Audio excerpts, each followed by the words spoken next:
Chief Jitu Patwari के इमरती देवी को लेकर दिए बयान के बाद अब सियासत का सिलसिला रफ्तार पकड़ रहा है, जहां पूरे प्रदेश में बीजेपी महिला मोर्चा की कार्यकर्ता विरोध प्रदर्शन करते नजर आ रही हैं।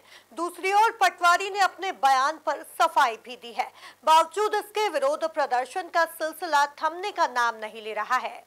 जीतू पटवारी जी आदतन इस प्रकार की अभद्र टिप्पणियां महिलाओं के प्रति करने के आदी हो चुके हैं और मातृशक्ति ने इसी का परिणाम उनको इस विधानसभा चुनाव में दिया था। अब ये प्रदेश अध्यक्ष होने के नाते, पीसीसी होने के नाते जिस प्रकार से महिलाओं में रस ढूंढने निकले हैं, वो भी दलित महिला में, इसे समाज कभी स्वीकार नहीं करेगा, इसे मातृशक्ति कभी स्वीकार नहीं करेगी। और एक बात तय है कि जीतू पटवारी जी का पहले सफाया हुआ और अब पीसीसी अध्यक्ष होने के नाते जो अभद्र टिप्पणी उन्होंने की है, अब कांग्रेस पार्टी का सफाया मध्य प्रदेश से होगा। लिया है कि जो जीतू पार्टी की मानसिकता है, कभी शारीरिक तो कभी मानसिक शोषण को चलने की अब आवश्यकता है और लोकतांत्रिक तरीके से वो कुचलने के लिए तैयार भी हो गए हैं। देखिए, कांग्रेस का आचार भी यही है और विचार भी यही है जो वो बार बार प्रकट करते हैं महिलाओं के लिए। इसीलिए महिला कभी तत्काल हो जाती है दिग्विजय सिंह के लिए, वो भी कांग्रेस पार्टी के स्वयं की संसद। इसीलिए दलित महिला कमलनाथ जी के लिए आइटम हो जाती है। महिलाएं जो कांग्रेस पार्टी के लिए काम कर रही है उन्हें सजावटी वस्तु कमलनाथ देते हैं, महिलाओं का अपमान किया है।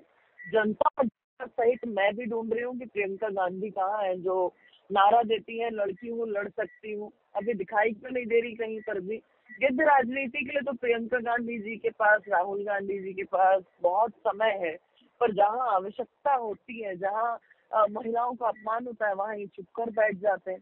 अभी 2 दिन पहले कांग्रेस पार्टी की राष्ट्रीय प्रवक्ता राधिका खेरा जिस तरीके से बिलक बिलक कर उनका वीडियो सामने आया है, जो उन्होंने ट्वीट किए हैं, ये स्पष्ट दिखाता है कि कांग्रेस पार्टी के जन्म से लेकर आज दिनांक तक महिलाओं का कोई स्थान नहीं है। महिला अगर चाहिए तो झंडे उठाने के लिए, दरी बिछाने के लिए, वोट बैंक के लिए, पर जब सम्मान की बात आएगी तो उसे सबसे निचले स्तर पर रखा जाएगा। दरअसल ये पूरा मामला जो है वो कहीं ना कहीं पूरी बीजेपी जो है, जो ये प्रोपेगेंडा करती हैं कि हम धर्म को मानते हैं और बीजेपी कांग्रेस नहीं मानती है, हम ये हैं हम वो हैं।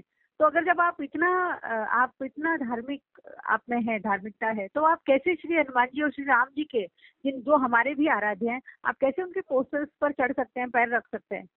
कैसे कर सकते हैं आप ये? आप प्रदर्शन कर रही हैं, आप विरोध प्रदर्शन कर रही, ठीक है, वहां तक समझ में आता है, लेकिन इस तरह का कृत्य बिल्कुल भी सहन नहीं किया जाएगा और ये बहुत ही ज्यादा निंदनीय इन्होंने काम किया है। इसी के खिलाफ मैंने आज आवेदन दिया थाने में। देखिए, अगर मंशा अगर अपमान करने की होती ना, तो हमारे माननीय जीतू पटवारी जी जो हमारे प्रदेश अध्यक्ष हैं, उन्होंने तुरंत ही उसकी माफी मांगी। क्यों? क्योंकि उनका इंटेंशन इस तरह का था ही नहीं कहने का, और फिर भी उनको लगा कि अगर बातों को तोड़ मरोड़ के घुमा फिरा के अगर किया गया, फिर भी उन्होंने माफी मांगी कि अगर मेरी बातों को से आहत आप हुए हैं तो मैं उसके लिए क्षमा चाहता हूँ। ये भी उन्होंने कहा, ये भी कहा उन्होंने कि वो उनकी बड़ी बहन और माँ समान है, ये भी कहा उन्होंने।